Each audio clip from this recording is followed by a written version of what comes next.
Okay na po. Hello, good afternoon. Walang mic.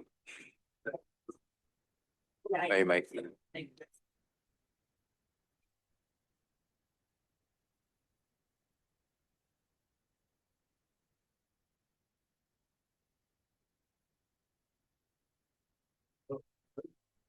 Okay na. Wala pa rin.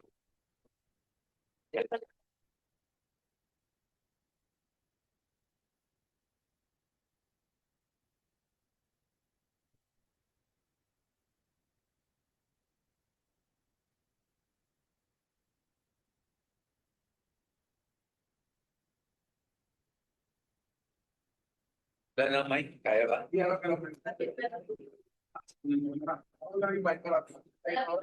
Sila yung hindi maririnig.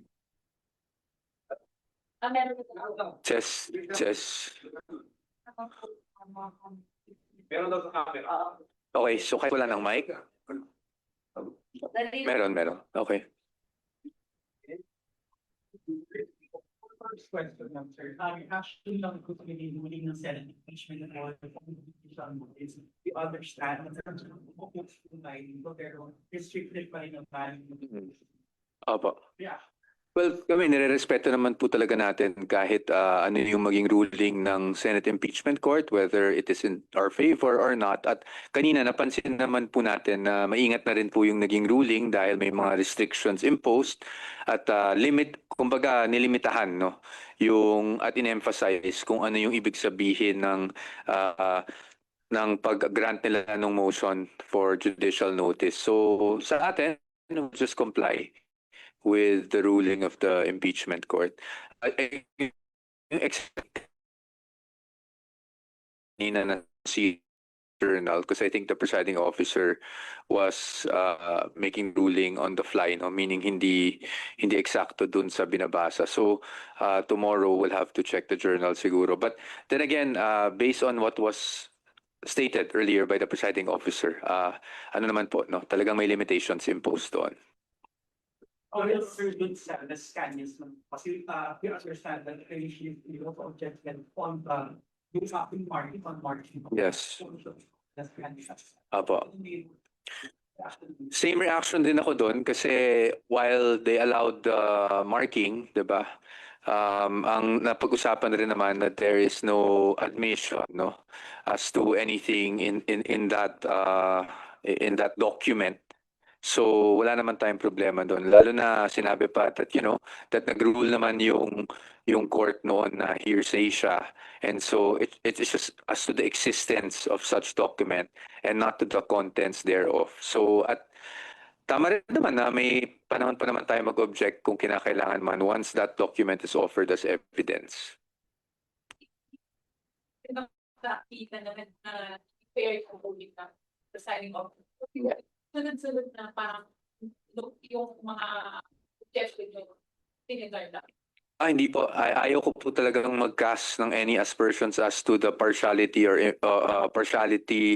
or any notion of partiality on the impeachment court. Kasi nakikita din naman natin na kahit naman na pinaboran yung motion, ay meron din namang scope lang, no, na inilatag din ng impeachment court. Meron ding mga limitations. And I think the presiding officer took extra steps just to really emphasize na while they are taking judicial notice or while they are allowing the marking, hanggang ganito lang yung sakop niyan at hanggang ganito lang ang implication niyan. So wala naman po tayong nakikitang ganun na partiality, and we really don't want to say anything as to that, no, against the impeachment court. Sir, Yes. Sige po. na lang yung point. Judicial notice. Why were you parang apprehensive na the court could take before the decision na? Sir, you are I'll be subject to sub judice na naman because of your questions, Sir Joseph. But I think everyone can just go back to the arguments made by the defense through Attorney Christine Ferrer. And well, the court already made the ruling, so there's no need to belabor that point, I suppose, at this juncture. Kung sa no conflict of interest na ruling ng presiding officer. So, Nag-rule lang siya na wala namang conflict of interest. No, no, no. I just wanted, it wasn't a positional conflict of interest. I wanted to, well, say my piece on the context of that meeting. Para naman hindi na insinuate na may parang mali doon na ginawa ko or ng anyone or ng OVP in that aspect, no? And in fact, Senator Judge Joel Villanueva even already helped me with that, diba? Tinanong niya yung witness kung may illegal ba doon. And the witness said, hindi po, kasi kahit po ibang ahensya, kinakausap din po kami. So, you know, there was no need to expound on that. I really felt the need to because I was alluded to, I think twice, plus yung mga nakikita ko sa SOCMED, alam nyo naman, diba? So I just wanted to clear the issue para naman wala tayo, hindi na mislead yung mga kababayan natin doon sa essence ng ganong meeting at para mabigyan natin ng konteksto. But, you know, nagsabi na naman ang presiding officer na hindi na kailangan na magsalita pa ako ukol doon. And of course, Senator Joel also already clarified that matter. So at least that matter has been put to rest. But do you want to talaga kayo ng audit query in the first place?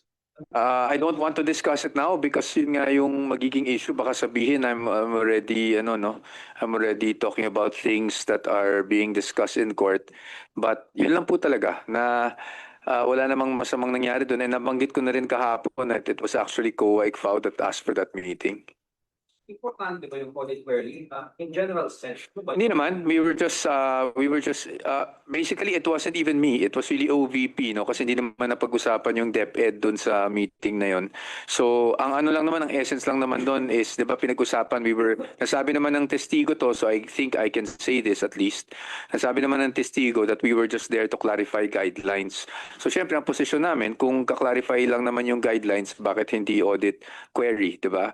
Ang gawin nila. And that's you can actually download the audit query memorandum in the COA website. It's actually part of their it's actually one of their I mean, if you want to know what an audit query is, you can download it from the COA website para malaman nyo rin. But nagsabi rin naman na they eventually issued an AOM, so sinagot na lang yung AOM. So is not one on conflict of interest in illegal? Hindi, yung conflict of interest sa akin, it's a different matter altogether. But hindi naman illegal yung meeting, nasabi na yan kanina. Like I said, sir, let's not tempt me to be subjected to the rule on sub judice, no? I hope the media can help me also not violate that rule. But I know you're after sound bites, but I hope you can also help me not violate that rule. So, ang sa akin lang is na-clarify na hindi illegal yung ganung meeting, hindi lang OVP or DepEd ang ahensyang nakikipag-meeting.